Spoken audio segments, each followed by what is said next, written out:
Nous sommes en plein cœur de la ville. Ici se cache un véritable monde où poussent des légumes 100% bruxellois. Il y a des tomates là par exemple qui sont en train de mûrir. C'est Laurence qui les fait pousser ici grâce à une méthode encore peu connue, l'aquaponie. 40 poissons produisent des déchets, l'eau pleine de nutriments est ensuite envoyée vers les plantes. Ces bacs sont remplis de billes d'argile comme ça.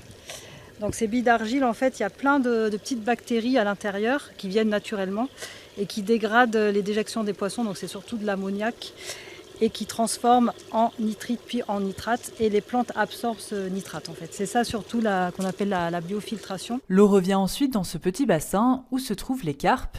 Dans la culture, on trouve aussi des herbes aromatiques et des fleurs qui attirent toutes sortes d'insectes, tout cela avec 6 mètres cubes d'eau. Le plus gros avantage, c'est qu'on économise 90% d'eau par rapport à l'agriculture classique. Donc ici, il n'y a jamais besoin de rajouter de l'eau en fait, puisque les plantes sont alimentées en eau et en nourriture grâce à l'eau du bassin et des déjections des poissons. Pas besoin d'arroser non plus alors. Donc pas besoin d'arroser les plantes. Et pas besoin non plus de beaucoup d'espace. Le système est réplicable même à petite échelle. C'est pas comme dans la terre où il faut qu'elles aillent, les racines doivent s'étaler pour chercher la nourriture. Donc ici, elles poussent vraiment toutes droites. C'est pareil dans les billes d'argile.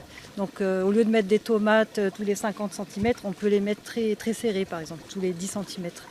Pareil pour les salades, pour tout. À Bruxelles, Laurence fait partie des rares à cultiver en aquaponie, une méthode qui, sous ses fortes chaleurs, permet d'économiser l'eau tout en cultivant local.